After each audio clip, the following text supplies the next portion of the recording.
Olá, começa agora o programa Silvana Entende. Eu quero muito poder contar com a sua companhia, porque nós aqui vamos falar mais uma vez de empreendedorismo. Olha, empreender é sempre muito importante. Neste momento que o Brasil está passando, é ainda mais difícil e mais desafiador, mas mais necessário que a gente fale sim, não é? Hoje saiu aí a notícia de um novo pacote. Os empresários estão alertas, prestando atenção no que vem por aí, porque nós precisamos muito que dê certo, que as notícias que o governo vem apresentando deem certo sim, porque é melhor para todo mundo, para quem realmente quer trabalhar neste país e fazer esse país crescer. E com isso, a gente vai estar falando aqui com o empresário e vai contar o que ele tem feito, mas também repercutir já com ele como é que essas notícias podem ser boas ou não para os empresários. Então, fique de olho. Nós vamos começar aqui hoje o programa, então, com um moço. Ele é bem jovem, gente, mas ele já cuida de tanta coisa, que você vai ver como é que acha tempo para fazer tanta coisa na vida. Nós vamos falar, então, com Youssef Ali Meri Neto, empresário. Seja bem-vindo, Youssef, boa noite. Por favor, fique à vontade. Olha, Youssef, quando a minha produção falou que você... Quantos aninhos? 27. 27 anos. Formado em administração. Você já ajuda numa cervejaria da família. Você administra uma clínica de hemodiálise. Você, além disso, tem uma participação ativa como um voluntário, né, vamos dizer assim, num grupo que quer ajudar o país voluntariamente, que é um partido político no caso, né? Trabalha seriamente nesse sentido, né? E o que mais que você faz? Não, acho que dá é tempo isso, para né? namorar, dá tempo para fazer outras coisas também? Claro. Tá. Olha, e aí você vai na contramão de vários jovens que a gente vê hoje, que a gente está convivendo aí com um grupo chamado... que é a turma do neném, né? Nem, na verdade. Nem trabalha e nem estuda, né? Que é hoje que a gente está vivendo muito. Como é que para você foi essa coisa de tão novo, tá fazendo tanta coisa e já querer e conseguir trabalhar e fazer tanta coisa com 27 anos? Bom, primeiramente, boa noite. Obrigado pelo convite, é um prazer estar aqui. Eu acho que, assim, Silvana, uma coisa que mexeu muito com a minha cabeça foi a faculdade. Assim, durante a faculdade, eu estudei administração em São Paulo. Ter saído de casa muito jovem, eu saí de casa com 17 anos e ter entrado numa faculdade que tinha um ambiente muito competitivo, assim, uma faculdade com pessoas muito boas, isso mexeu com a minha cabeça. Assim, eu cheguei lá, menino novo, do interior, e sem conhecer muito a realidade de São Paulo, né? Então, quando eu cheguei lá, eu tomei meio que um choque. E aí eu falei assim, eu preciso me mexer, senão eu não vou conseguir andar no mesmo ritmo desse pessoal aqui. Então, acho que esse foi o primeiro choque que eu tomei de realidade, foi esse quando eu entrei na faculdade em São Paulo. A partir desse momento, eu percebi que eu precisava fazer mais coisas para vamos colocar assim, melhorar meu currículo, minhas experiências de vida. Vamos aproveitar e pegar desde o início aí. Você colocou, você estava em boas escolas aqui em Ribeirão Preto, tinha informações e mesmo assim, quando foi para São Paulo, falou, epa, aqui as pessoas correm mais. É diferente. O que você percebeu mais? Que o ambiente dentro da escola já é diferente ou é aquela vida louca porque é muita gente, faz com que as pessoas sejam mais apressadas? Ou a vida, ou seja, as pessoas, porque os profissionais podem ser muito bons no interior também, não, ou até certeza, melhores dúvida, do que lá. sem dúvida. O que você atribui, se você falou assim, lá eu tinha que correr atrás. Era você, o Youssef, que estava acostumado com uma coisa mais protegida, vamos dizer, né? Ou é a cidade de São Paulo mesmo que faz as pessoas andarem mais rápido por conta da população, da concorrência e tudo mais? Eu acho que é mais a cidade. E alguns ambientes também. Então, especificamente a faculdade que eu estudei é uma faculdade muito competitiva. Então, assim, uma faculdade difícil de entrar, uma faculdade que quando você... Qual que você fez? Estudei na Fundação Getúlio Vargas. Então, isso foi o que para mim mudou muito, assim. Quando eu entrei nesse ambiente e desde o primeiro dia de aula as pessoas já estavam falando do emprego que a gente tinha que conseguir no 5º semestre. Então, assim, isso para mim foi um choque. Eu nunca tinha pensado direito no que eu ia fazer, o que eu ia trabalhar, como é que ia ser minha vida depois. Tá. Agora, o que a gente vê muito das faculdades é que, infelizmente, né, a faculdade não conversa muito com a realidade, com o mercado. Né? É claro que algumas já estão mais linkadas, sim, né, com a realidade, mas muitas vezes nós precisamos de empreendedores e muitas vezes as faculdades simplesmente formam funcionários, né, e que muitas vezes não funcionam, né, porque o próprio nome deveria ser pessoas que funcionassem. Né? Você sentiu isso também, não só na sua faculdade, mas você sente isso no geral? Sinto. Eu sinto principalmente que o funcionário que se destaca é aquele que começa a trabalhar mais cedo. Pelo menos foi o que eu vi na minha experiência. Assim. Então, muito do que você aprende, tanto que eu falo, não foi o que eu aprendi na faculdade que me fez ter uma carreira, vamos colocar assim, legal até agora. Mas o que a faculdade me deu de melhor foi me incentivar a começar a trabalhar cedo. Então, assim, muito do que eu aplico, quase tudo que eu aplico hoje nas empresas que eu trabalho, eu aprendi trabalhando e não estudando. Olha que interessante, é uma faculdade de classe A, sim, né? A, B ali, né? E mesmo assim incentivava com que todos começassem a trabalhar. Sim. Então você começou com um estágio bem cedo, foi isso? Foi. Aí sendo funcionário, no caso. Sendo funcionário. Só que hoje você resolveu empreender. Sim. Né? Os trabalhos todos. Você terminou a faculdade pensando o quê? Quero ser funcionário de uma grande empresa ou quero ser dono do meu negócio? Não, desde sempre eu já sabia que eu não queria ser funcionário para sempre. Eu sempre quis empreender, acho que isso é uma coisa que vem de dentro de casa. Meu pai é muito empreendedor. E então, assim, eu sempre soube que eu queria empreender e ter meu próprio negócio, mas eu tinha nos meus planos que era importante eu não me formar e vir direto trabalhar nos negócios da minha família, assim, que eu queria ter uma experiência de funcionário em outras empresas e, assim, para mim foi excelente ter tido essa experiência. Legal isso, porque muitas vezes os pais têm empresas e eles já colocam os filhos na própria empresa, né, desde cedo. Eu defendo também a sua ideia de que é importante conhecer o mercado, né? Eu sou consultora na área de gestão de pessoas e eu acho muito importante isso, que as pessoas conheçam o mercado e que depois venha para a empresa da família. Exatamente. Né? O que você atribui, o que foi importante? Você falou foi muito importante. O que você aprendeu com isso? Você aprende muito sobre hierarquia, você aprende muito a lidar com chefes, você aprende a lidar com seus pares. É muito diferente a partir do momento que você vai trabalhar numa empresa onde as pessoas te veem como filho do patrão e você trabalhar numa empresa onde você é um funcionário como qualquer outro. Então, assim, além de muitos ensinamentos técnicos que eu aprendi nas funções que eu fazia, então coisas que eu aprendi que eu levo até hoje para o meu dia a dia, ensinamentos técnicos mesmo, assim, ferramentas de administração, que eu trabalhei numa consultoria de gestão, mas muito mais o relacionamento, o networking que você faz. Então, por exemplo, muitas vezes hoje tem pessoas que eu quero falar desses anos que eu trabalhei fora. Então, eu conheço alguém que conhece alguém. Hoje em dia, você tem o LinkedIn, você conhece muita gente. Eu quero ter uma apresentação do fulaninho da empresa tal que eu posso fazer algum negócio. Eu entro lá, tem alguém que eu trabalhei em São Paulo que conhece, eu telefono, tudo bem, quanto tempo, não sei o quê. E aumentou seu referencial muito, também. Muito, né? sem dúvida. Isso também fez com que aumentasse, porque hoje, quando você chega, as duas empresas são da sua família, não é isso? A cervejaria e as clínicas de hemodiálise. Isso. Você teve aquele problema assim com teu pai ou tua mãe que cuidam desses negócios, né? Falando assim, você não sabe ainda, calma, você ainda está começando. Teve isso?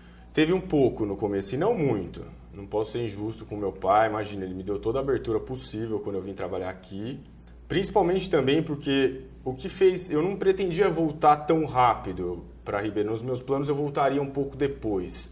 Mas calhou de uma situação profissional nossa que o meu pai assumiu alguns compromissos profissionais em São Paulo, então ele tem que passar muito tempo lá agora. Isso acabou acelerando um pouco a minha vinda para cá. Então, um pouco por causa disso também, ele me deu toda a abertura possível, não tenho do que reclamar, assim. Mas claro que a gente tem alguns atritos, isso é normal do dia a dia.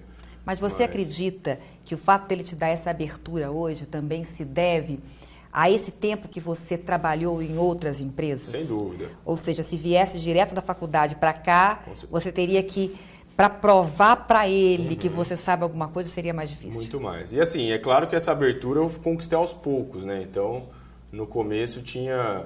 não é que eu já cheguei aqui com a caneta na mão, vamos colocar assim. Foi um negócio que eu fui conquistando aos poucos. Ele foi pegando confiança no meu trabalho e hoje em dia é tudo muito tranquilo. Assim. Tá.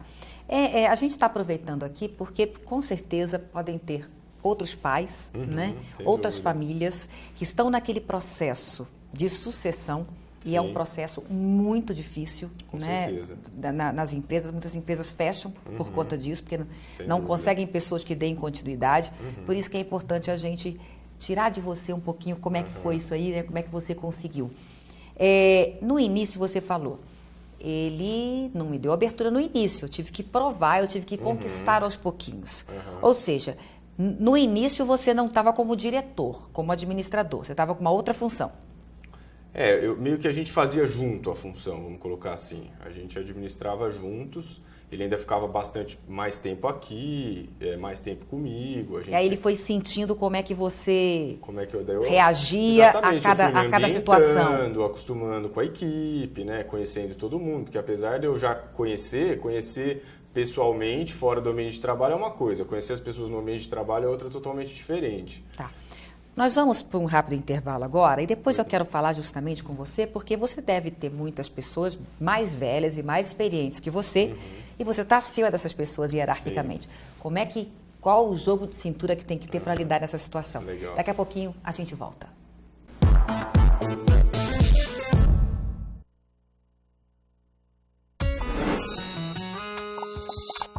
Muita história pra contar, muita coisa pra levar. O primeiro dia foi difícil, assim, pra mim. Eu tava com vergonha, assim, porque era tudo novo, né? O último dia foi, assim, alegre por ter terminado, concluído, mas com um pouquinho de tristeza porque acaba se desfazendo das amizades, né? Se vai distanciando. Eu já namorava, né? Quando eu entrei na faculdade, meu namorado também entrou junto comigo. Ele fazia administração e eu contábeis. E hoje ele é o meu marido. O sentimento que eu trago comigo é de alegrias vividas aqui.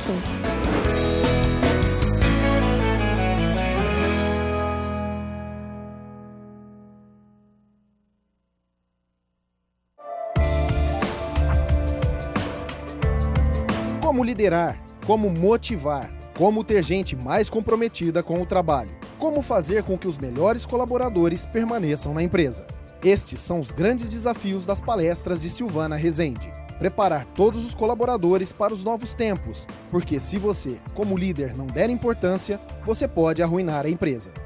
Os tempos mudaram, as pessoas mudaram, as empresas mudaram e o jeito de administrar também mudou. É aí que eu entro para te auxiliar, com palestras, treinamentos e coaching. Silvana Rezende tem atendido muitas empresas para falar de liderança, motivação, empreendedorismo, geração Y, a mulher no mercado de trabalho e muito mais. Ela mistura teoria e prática, tudo de forma descontraída e baseada em muito estudo e a experiência como consultora em gestão de pessoas e desenvolvimento humano. Silvana Rezende prepara palestras e treinamentos de acordo com a necessidade da empresa. O importante é despertar uma autoanálise e fazer com que as pessoas parem de se justificar e colocar a culpa nos outros.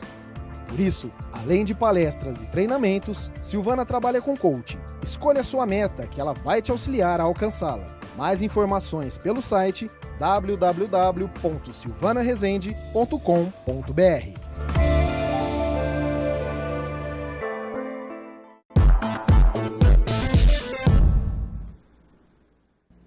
Estamos de volta ao nosso programa de hoje, falando aqui de empreendedorismo. Nós temos hoje como convidado Youssef Ali Meri Neto, que é empresário, está aqui o Youssef, e a gente estava falando no bloco anterior que você tão jovem, 27 anos, administrando aí, né, repetindo, clínicas de hemodiálise, né, algo muito sério, né, mexe com vidas. E também ajudando a administrar uma cervejaria, né? Outra coisa, né? Um é para beber, né? E outro é para fazer o rim funcionar melhor, né? O que eu queria saber de você, porque a gente terminou falando disso. Qual o desafio e quais as dificuldades que você encontrou em ter que administrar pessoas mais experientes que você? Qual a dica que você dá, né, para pessoas que estão nessa situação? Acho que o principal é você mostrar o valor do seu trabalho. Assim, essas pessoas elas têm que confiar no seu trabalho. Então, você não pode chegar achando que sabe mais que elas porque você estudou numa faculdade assim. Às vezes tem gente que está numa posição super sênior, mas não estudou. Então, o principal é respeitar essas pessoas. Elas têm muito para te ensinar, muito assim. Então, eu aprendo muito com os funcionários mais velhos. E, além disso, é mostrar o valor do seu trabalho. Eles têm que pegar confiança no seu trabalho. Você tem que mostrar o que você sabe fazer, respeitando sempre as opiniões deles também. Então, acho que a partir do momento que essas pessoas pegam segurança e confiança em você, daí você conseguiu ganhá-las. Tá, isso você já vem sentindo, sim, que isso melhorou. Com certeza. Até porque quando a pessoa fala é filho do dono, né? Chegou por cima. É isso. Então, você tem que mostrar que você chegou, mas chegou por competência. Exatamente. E não só por indicação. Exatamente. Mas quais os erros que você acha que são mais comuns nesse caso? Você deve ter outros amigos que também estão nessa situação. Numa situação Quais parecida. os erros mais comuns? Acho que os erros mais comuns é você querer, o principal é você querer achar que tudo que você aprendeu na faculdade tem que funcionar na prática. Entendeu? Querer chegar achando que está tudo errado, isso não se faz assim, isso não se faz assado, eu aprendi que é assim, eu aprendi que é assado. A realidade é muito diferente da teoria. E você cria uma resistência muito grande também. Exatamente. Né? Do outro lado, fala, esse aí chegou da faculdade esse aí agora. Chegou achando que sabe tudo, falando que tudo que a gente faz está errado. E não é bem assim. Acho que a realidade é muito diferente da teoria, então é respeitar a realidade. Tá. Né? Aí você também, além das clínicas, você também colabora, não é isso, com a tua mãe, que está num outro negócio, que é uma cervejaria. É uma cervejaria. Né? Quais são as suas funções nessa cervejaria?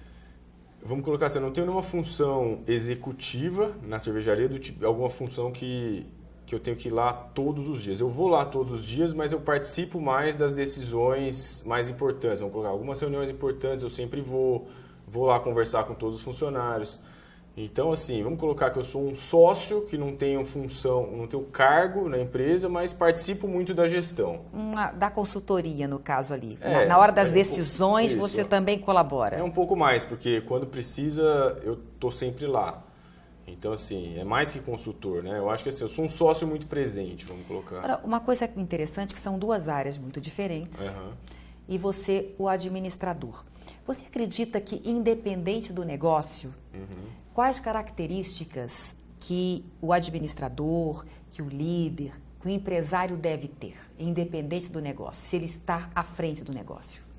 Acho que o principal é você conhecer o ramo, né? É muito difícil, acho que uma coisa que eu aprendi na trajetória é que é muito difícil você entrar num ramo que você não sabe nada.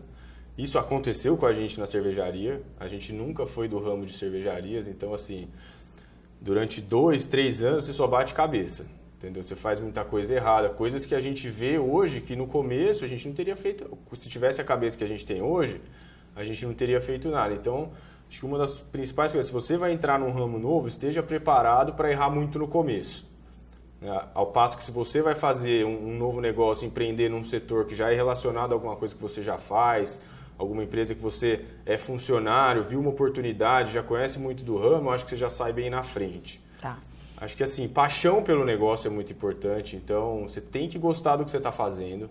Acho que isso é essencial, você tem que gostar do que você está fazendo. Faz mais fácil. Faz mais fácil, faz sem sofrer. Quando você fala para as pessoas, você passa essa energia boa quando você gosta do que você está fazendo, é muito diferente. Você falou assim, nós erramos muito, né? Além do fato de começar num negócio sem conhecer, né? O que mais se erra? O que mais vocês erraram no caso? Eu não quero falar especificamente, né, da cervejaria, mas como empresário, onde mais vocês erraram? Acho que vamos colocar um erro nosso assim, importante, foi que no começo ninguém se dedicava 100% para a cervejaria. E isso fez muita diferença. Assim, a cervejaria começou a crescer muito mais. Era meio assim, um bico, cada um dedicava um tempo. Eu morava em São Paulo ainda, minha mãe era executiva do mercado financeiro, meu pai médico cuidando das clínicas, e a cervejaria cada um tocava um pouquinho conforme dava, vamos colocar assim. A gente não tinha ninguém lá o tempo todo.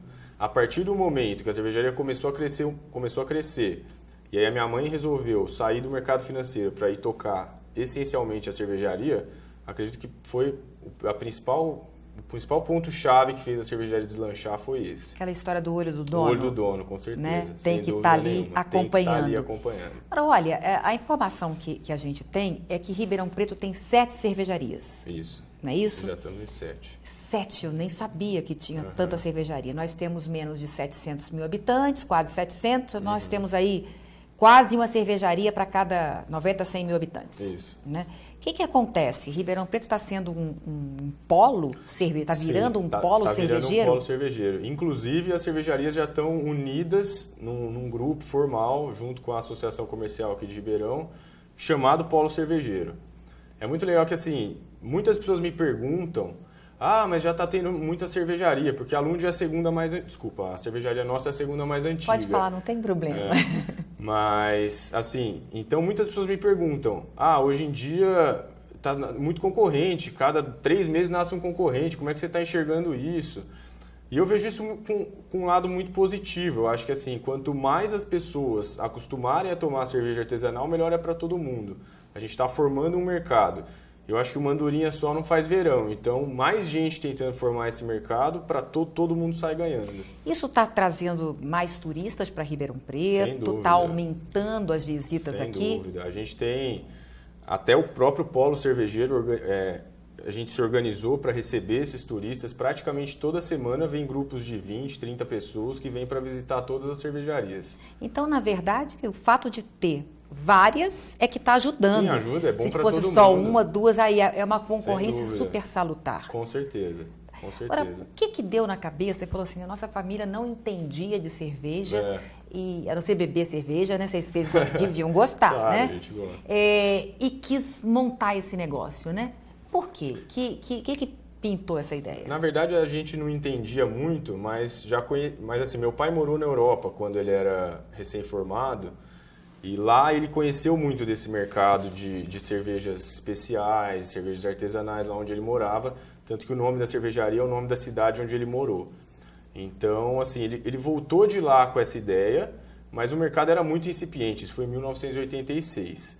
Então, assim, ele voltou com essa ideia, mas foi um negócio que ficou, vamos colocar assim, na gaveta. É uma paixão. Então, e aí conforme a gente foi vendo que o mercado foi começando a se desenvolver, desde o final da década de 90, mas começou a se desenvolver mesmo mais para 2005 para frente, assim. A gente fundou a cervejaria em 2009, então assim, daí a gente teve todo um tempo de pesquisa, de achar se realmente a gente vai acreditar nesse mercado ou não, ou isso é só uma coisa que vai ficar na gaveta para sempre, mas enfim, a gente foi vendo que o mercado estava efetivamente começando a se formar. E a gente falou, vamos pegar essa onda no começo. E daí em 2009 a gente pegou e resolveu montar a cervejaria. Tá, e hoje tem tanta cervejaria como tem um bar também, um restaurante, para estar experimentando essa... E vocês já estão conseguindo vender para fora? Sim.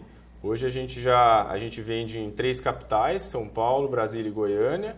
A gente abrange várias cidades aqui da região nossa, São Jabuticabal, Batatais, Bebedouro, Araraquara. A gente já vende para bastante cidades na região, para essas 3 capitais, e nossa meta para esse ano é estar em mais 3 capitais, chegar até o final do ano já vendendo em 6 capitais. Legal, vocês estão resgatando uma coisa muito interessante, né? Porque Ribeirão Preto é conhecida pelo melhor chopp do Brasil, não é isso? Uma fama que ficou aí.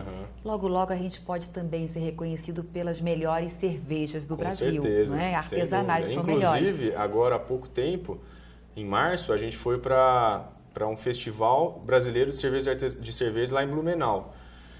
E a gente e mais 2 cervejarias trouxemos medalhas ficamos classificadas entre... Cada cerveja tem seu estilo, né? Então, uma cerveja escura não compete com uma cerveja clara, vamos colocar assim.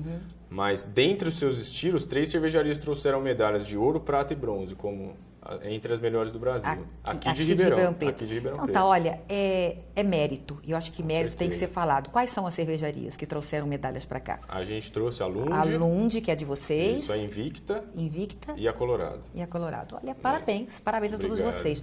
O nosso programa quer mostrar justamente esse desafio que é dos empresários. Eu acredito que, se não fossem os empresários nesse nosso Brasil, né, e é quase loucura ser empresário no Brasil, com a quantidade com as dificuldades que tem, tanto das leis trabalhistas que nós temos, quanto os altos impostos, né? Neste momento de crise, como é que vocês estão fazendo nos negócios de vocês? Está sentindo isso na cervejaria? Como é que está? E também, na clínica eu imagino que não, né? Porque as pessoas, infelizmente, até ficam mais doentes na época da crise, né? No nosso caso até sente um pouquinho, porque a gente é prestador de serviço do SUS, então está um pouco complicado. Mas o SUS acaba não repassando. O SUS não repassa tudo que ele deveria. O governo federal não estava passando para vocês. Exatamente, Mas, assim, eu acho que no momento de crise, o empresário ele tem que ser mais eficiente, né? Então, ele tem que olhar para dentro de casa, falar onde que eu posso ser melhor. Porque, além da gente estar numa crise recessiva, a gente está numa crise recessiva com inflação. Então, teoricamente, sua receita cai e seu custo sobe. Então, você não está só perdendo venda, você está perdendo venda e ainda o seu custo está subindo. Não dá para repassar isso para o cliente. Você não consegue repassar, porque senão você vende menos ainda. Então, acho que o desafio é olhar para dentro de casa e conseguir ser mais eficiente. Cortar cada vez mais custos, né? Na medida do possível. Tá. Olha, você como administrador e como empresário, hoje o governo aí anunciou mais não, né? Porque é o primeiro desse governo, né? Um pacote. Como é que você, enquanto empresário, percebe isso e viu essas medidas anunciadas? Eu gostei bastante das medidas anunciadas. Eu até li uma análise muito bacana que se essas medidas, que ainda não foi aprovado, mas se essa medida do teto do reajuste dos gastos públicos tivesse sido feita em 2006, hoje o gasto corrente do governo, que é de 1,1 trilhão, seria de 600 bilhões. Então, esse déficit que eles estão falando de 170 ainda teria muita folga. Eu acho assim, é uma medida muito boa que foi anunciada hoje. Se a gente conseguir... E é claro que é só a primeira, né? Eu acho que a equipe econômica está muito bacana, que ele conseguiu montar. Acho que assim, não cabe a gente falar nada de corrupção aqui, que eu acho que não mudou grande coisa de um governo para o outro. Mas os técnicos que entraram... Os técnicos que entraram no Ministério da Fazenda são excelentes. Coisa que não tinha no governo anterior. Exatamente, né? são excelentes. O fato do novo presidente da Petrobras ter falado, parente, né? Pedro Parente ter falado, olha, eu só entro se não tiver indicação política, isso já é um grande passo, né? Um grande passo. Então, acho que o que você está colocando é que o governo também vai economizar, igual os empresários têm que fazer. Você estava falando, vamos cortar na carne, e o governo também tem que fazer essa vontade. É o primeiro passo para a economia poder recuperar o crescimento. Tá. Né? E o que você vislumbra aí? Quanto tempo você acredita que o Brasil a gente pode sair desse sufoco? Eu acho que assim, a economia é muito regida por expectativas, né? Então, a partir do momento que os empresários virem que esse governo realmente vai ficar aí e vai tomar as medidas necessárias, então hoje foi o primeiro anúncio, mas isso precisa começar a acontecer, essas medidas precisam ser aprovadas no Congresso. Acho que a partir do momento que os empresários pegarem confiança, já melhoram bastante as expectativas. Mas acho que esse ano e o ano que vem ainda vão ser bem difíceis. O que é difícil a gente explicar, mas o que acontece é que quando você tem uma incerteza, você que é empresário, os outros empresários pensam, eu não vou aumentar minha produção, eu não vou contratar mais gente, porque eu não sei o que vai acontecer. Eu não sei o que vai acontecer. Não vou comprar uma nova máquina, porque eu não sei. Todo mundo coloca pé no freio. Exatamente. Né? E aí o comércio não vende, a indústria não fabrica, e aí é o círculo vicioso, né? Que é muito ruim, né? Agora você acredita, você também faz parte, você lidera jovens na política, né? Sim. Você está sentindo que neste momento as pessoas estão vendo o Brasil com mais esperança? Está mudando alguma coisa? Eu acho que sim, acho que principalmente a Lava Jato é um símbolo disso, tá? Então, ver políticos presos, ver que as leis estão sendo aplicadas para todo mundo é muito bacana, né? Porque é uma coisa que todo mundo sempre achou que os políticos eram intocáveis. Então, não vou me meter com isso porque ali só tem bandido e esses caras fazem o que eles querem. Então, acho que quebrar esse paradigma, e ele vem sendo quebrado, é o principal para fazer as pessoas se interessarem mais. Eu acho que tem acontecido. Eu estava ouvindo outro dia, Neto, uma pessoa falando assim, mas não vai dar em nada, não dá em nada. Eu falei, já está dando, né? Já está dando. Porque a gente nunca viu senador preso, exatamente. A gente nunca viu presidente cair da forma como está caindo, verdade, né? dúvida. Então, acho que isso é uma demonstração de que as pessoas nas ruas, né, fazem muita diferença, né? Muita diferença. Agora, algo que eu pergunto sempre para os empresários que vêm aqui. Qual que é uma qualidade tua, uma característica tua que ajudou e que tem ajudado você a chegar onde você chegou? Eu acho que eu escuto muito as pessoas. Eu gosto mais de escutar do que de falar. Então, sempre quando as pessoas me falam, a gente faz isso ou isso? A minha primeira coisa é, o que você acha que a gente faz? E aí começo a discutir. Então, acho que eu aprendi isso no jardim de infância. Você tem 2 orelhas e uma boca, então escuta mais do que fala. Tão bom isso, quando a gente tem a escuta ativa, né? E escutar mesmo, ouvir, né? Mesmo, né? Uhum. E qual característica sua que você acredita que você teve e está tendo que trabalhar para melhorar? Que o empresário precisa ter? Acho que diminuir a ansiedade. As coisas, assim... Quando eu trabalhava em consultoria, que você está trabalhando nas empresas de outros clientes, você chega e fala assim, olha, aí você faz isso, isso e isso, faz assim, assim, assado, vai desenrolar desse jeito. Quando você deixa de ser consultor e vai trabalhar numa empresa, você vê que no mundo real as coisas acontecem muito mais devagar.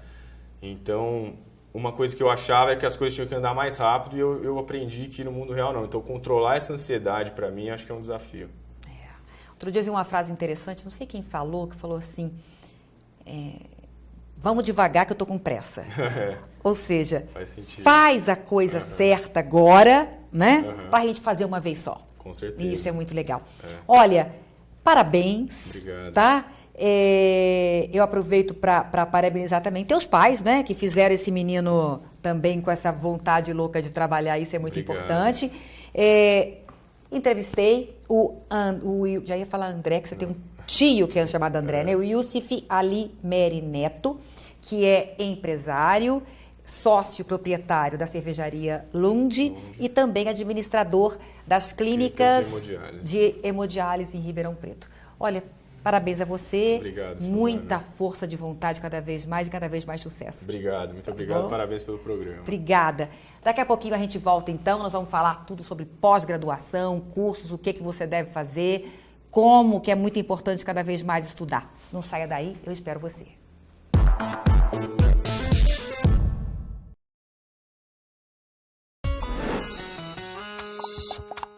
Muita história pra contar, muita coisa pra levar. Eu tenho a sensação de dever cumprido e o sentimento que eu tenho é de gratidão a todos os meus professores, que tiveram muita paciência comigo, isso eu posso garantir.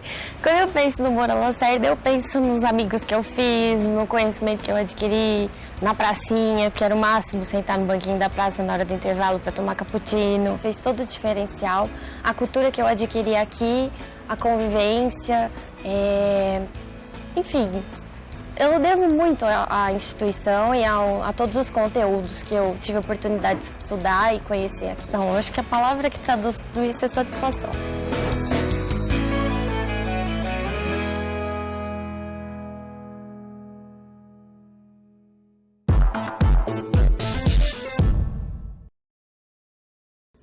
Olá, estamos de volta. Como eu disse, nós vamos falar agora sobre a importância de se estudar cada vez mais, né, gente? Principalmente nesse momento, onde a gente está vivenciando aí dificuldades no Brasil e o desemprego aumentando. Aquelas pessoas que têm, sim, um currículo melhor, não só em trabalho, mas também em estudo, têm mais chance de permanecer no trabalho, né?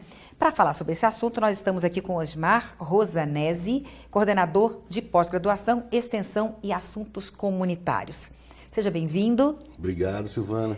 Olha, achei interessante extensão e assuntos comunitários. Na verdade, isso aqui é a faculdade junto à comunidade, não é isso? Exatamente. Que eu estava falando até no bloco anterior sobre essa dificuldade que tem entre a faculdade e o dia a dia, a realidade da empresa. Vocês tentam, então, diminuir essa distância aqui?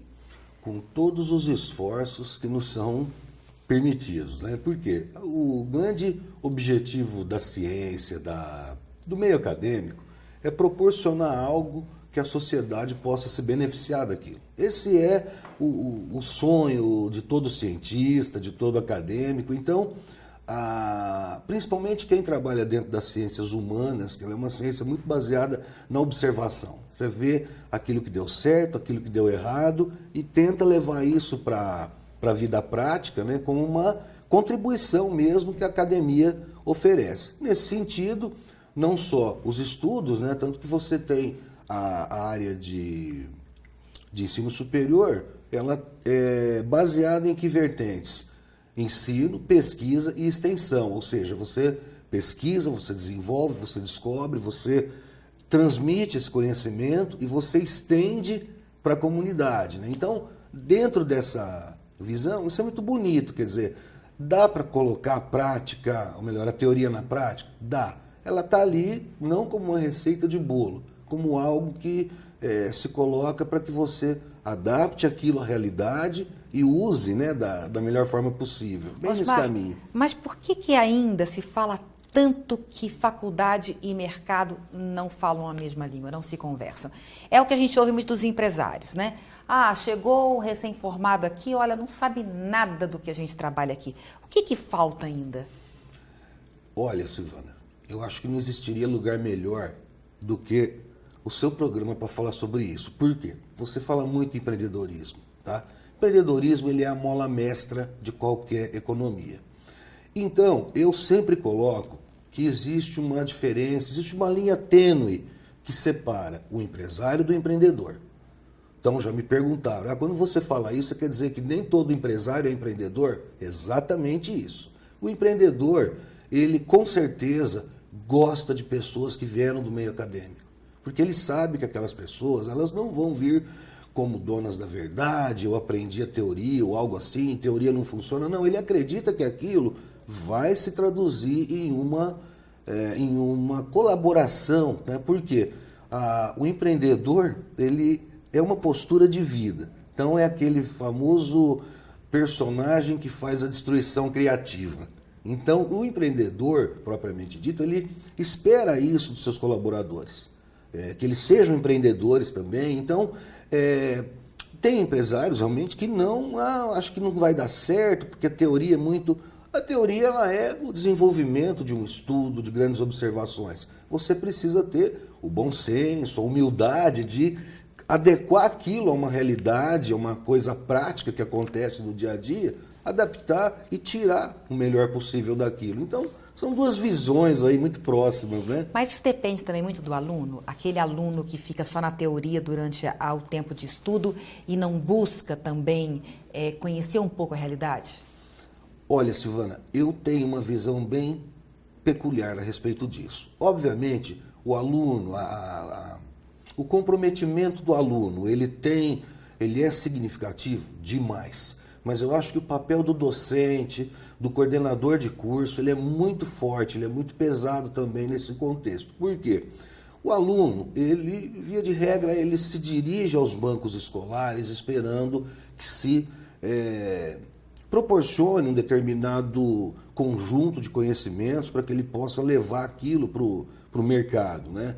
Porém, é importante que o docente, principalmente esse, tenha a responsabilidade de saber dosar a coisa. Olha, aqui nós temos a teoria, aqui nós temos a prática. Elas se juntam, elas vão convergir, né, para uma mesma direção, e é isso que vai nos proporcionar fazer algo bom lá na frente, é isso que vai nos proporcionar levar uma inovação para o mercado, buscar uma oportunidade empreendedora. Então, eu acho que é um contexto bem complexo, onde muitos têm muita responsabilidade. Tá? Olha, você está falando de pós-graduação. Pós-graduação é o quê? Tudo que se faz depois, vamos dizer assim, da graduação, que é o terceiro grau, né? Exato. A gente, para explicar aqui, trocar em miúdos, então tem lá o ensino o fundamental, que é até o 9º ano agora. Depois a gente tem o ensino médio, que é o primeiro, segundo e terceiro anos, aí se faz o vestibular, entra numa faculdade, que é o terceiro grau, que é a graduação. Fez a faculdade, tem muita gente que acha que pode parar de estudar, não pode não, né? Exato. Então nós temos a pós-graduação, que é um curso, uma pós-graduação mesmo, uma especialização, temos o mestrado, não é isso? Temos o doutorado, o que mais?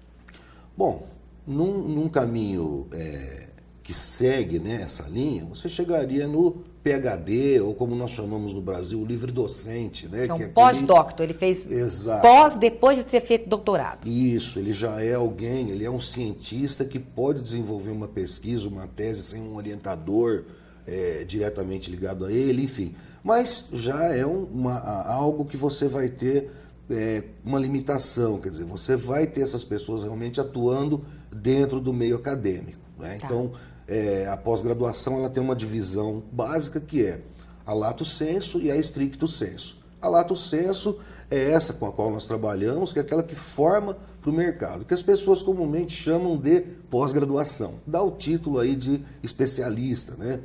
E o stricto sensu, onde você vai então para o mestrado e para o doutorado, basicamente, onde você vai buscar uma linha de pesquisa e desenvolver uma pesquisa específica. Um assunto, né, mais definido, isso, né? Isso, em cima daquele tema, daquele assunto, e normalmente já com uma vertente para o meio acadêmico, para você ensinar e continuar atuando em pesquisas, né? Então, essa é a linha básica. Então, o que nós chamamos usualmente de pós-graduação, que é a lato sensu, essa já é uma linha de pós-graduação, como você bem colocou, ou seja, vem depois, né, da graduação, e com um olhar para o mercado. Quer dizer, a ideia é você proporcionar um aprimoramento para aquele egresso, que já teve uma formação acadêmica aí de graduação, e transformá-lo em alguém realmente mais capacitado, mais habilitado para atuar em determinadas funções. Com a sua experiência, você é coordenador de pós-extensão e assuntos comunitários do Moura Lacerda. Você percebe que os seus alunos colocam que eles procuram a pós-graduação para eles subirem no emprego deles, ou eles, na verdade, fazem primeiro a pós para conseguirem um trabalho? O que vem primeiro aí? Olha, Silvana, você consegue ter os dois casos. Por quê? Até um passado recente, a pós-graduação ela não era algo que se fazia logo que se terminasse a graduação. Então, você teria aí um pouco de amadurecimento profissional, e aí você buscava aquilo como algo que coroasse mais a tua carreira.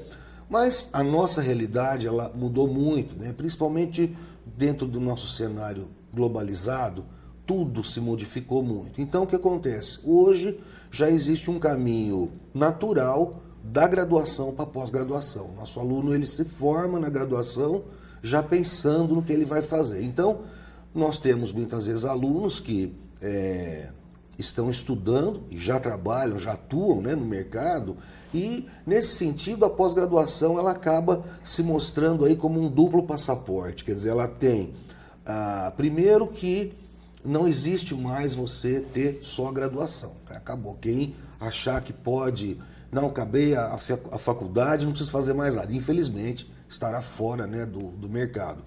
Então a pós ela vai agregar valor para o currículo, quer dizer, ela vai valorizar o currículo daquele profissional, ao mesmo tempo ela vai proporcionar conhecimentos que vão ser muito úteis para ele na aplicação prática dele, na carreira profissional dele. Então ela acaba agregando essas duas vertentes, né, e se transformando hoje em algo que faz parte da trajetória de estudos, né, de qualquer pessoa. De não parar de estudar. Exato. Né? Nós vamos fazer agora um rápido intervalo, daqui a pouquinho a gente volta, porque eu quero muito que você fale pra gente de quais cursos, né, que estão aí com condições melhores no mercado, entendeu? Quer conseguir condições melhores? O que é? Qual é a área agora que está crescendo? Daqui a pouquinho, depois dos comerciais.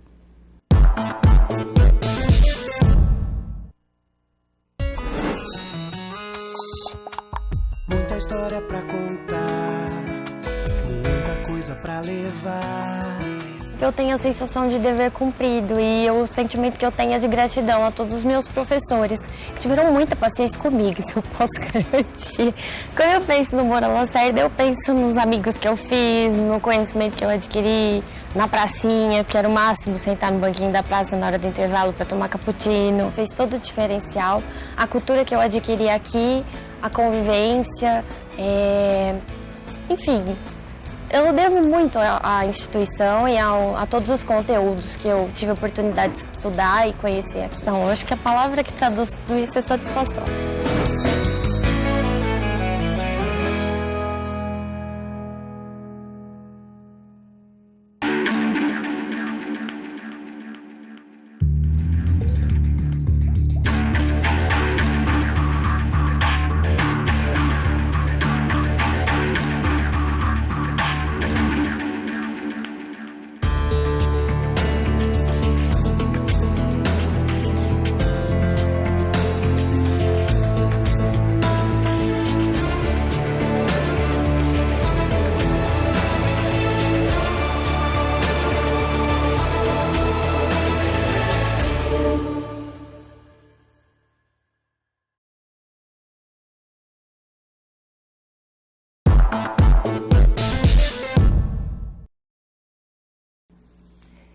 Estamos de volta com o nosso programa hoje e nós estamos falando aqui de pós-graduação, a importância de se continuar, né, gente, a estudar.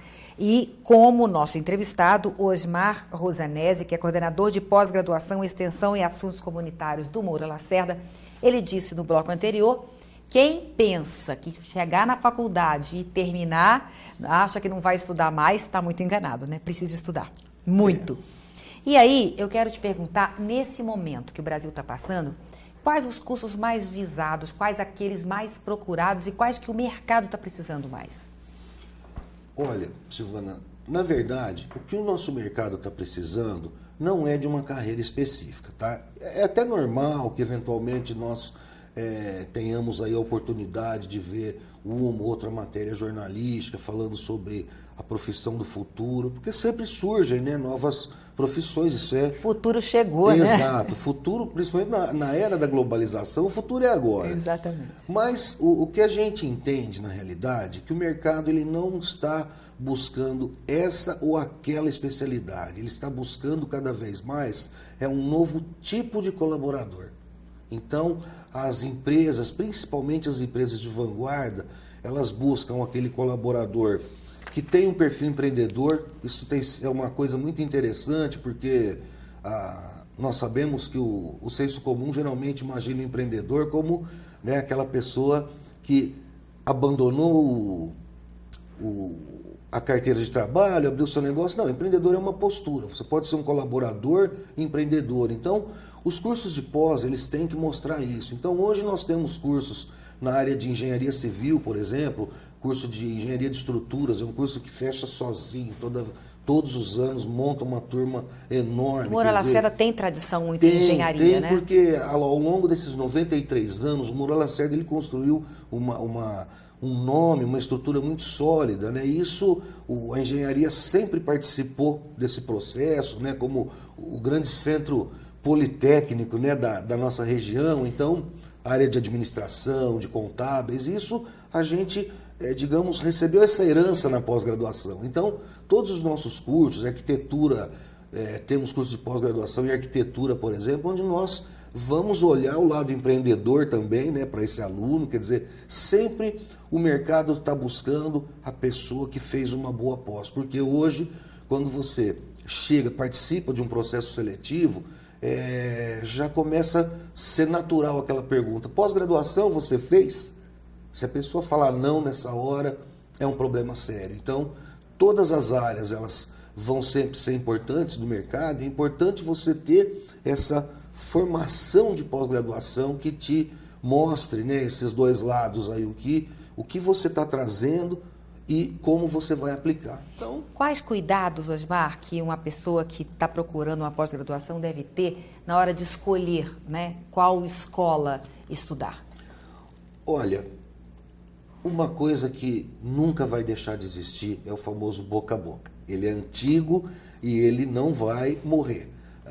Nós temos aí o grande privilégio, né, de receber muitos alunos que vieram porque o colega, o amigo falou, olha, vai lá que é legal. Então, procurar saber se essa escola ela tem uma boa reputação, se ela tem um bom nome, procurar saber como é o corpo docente dessa escola, se são pessoas que têm uma formação adequada, uma titulação, mas também atuam no mercado, né, para poder fazer esse meio de campo, como a gente já falou, se ela tem uma estrutura, uma infraestrutura adequada. Por exemplo, a gente abriu um curso recentemente na área de Direito e recebemos alunos de várias concorrentes, né? E como coordenador eu gosto de ir lá interagir com esses alunos e num determinado momento do intervalo, o Moura tem aquela fonte, aquela pracinha, eles estavam comentando sobre como é bonito, como é agradável aquilo, porque às vezes uma estrutura mais moderna não dá aquele calor humano. Então, isso também é importante, você vai se sentir bem naquela escola, você identificou algo ali que diz respeito a você, então tudo isso é importante, tá? É porque aquilo tudo vai fazer parte de todo um processo de formação, então vale a pena observar isso, né? Mas você falou aí que empreendedor é uma postura, né? Que nós podemos ter funcionário empreendedor, empresário empreendedor, Perfeito. Ou não, e empresário que não é empreendedor também, né? A pessoa pode ser empreendedora em qualquer que seja a área dela. Para as pessoas que estão nos assistindo, né, saberem melhor, um funcionário empreendedor, o que é? Quais são os comportamentos que nós vamos observar neste funcionário que a gente fala, pô, esse aí é empreendedor? Perfeito. Você é uma pessoa da área de recursos humanos, inclusive conhece o termo perfil hands-on, né? Usa-se muito hoje, é mão na massa, é aquela pessoa que é proativa. Então, o empreendedor, a base dele, a cultura dele, a formação dele já é de não aceitar as coisas simplesmente como são. Ele tem uma certa necessidade de inovar. E as empresas, elas estão valorizando cada vez mais esse perfil, porque se você traz um colaborador que tem o perfil empreendedor, ele vai praticar o que nós chamamos de intraempreendedorismo, quer dizer, aquele empreendedorismo que você pratica na sua função. Então é aquela pessoa que ela é proativa, ela quer fazer a chamada destruição criativa, pô, isso aqui está funcionando, time que está ganhando não se mexe, essa frase não existe mais. Time que está ganhando você mexe sim. Então, o empreendedorismo ali, ele não vai se dar só na forma de novos produtos ou algo assim, ele vem na forma da inovação de um processo, da diminuição de tempo em uma determinada atividade, da redução de custos. Então, a empresa que tem uma equipe empreendedora é uma empresa que com certeza vai inovar. E inovação é a palavra de ordem, né, do século XXI. Então, tudo isso se casa. Um colaborador, na verdade, que pensa na empresa, né? E pensa como sendo o dono da empresa também. Né? Eu acho que isso aqui é importante também, né? Sim. Como é que nós vamos diminuir, cortar gasto aqui, cortar o custo daquilo ali, como é que nós vamos agilizar e aumentar a produtividade, né? Porque as pessoas confundem muito produção com produtividade. Sim, né? com certeza. Produtividade, ou seja, que é o melhor dos mundos, né? Você fazer mais, gastando menos e em menos tempo. Perfeito. Né? Que isso que é importante que todo mundo pense.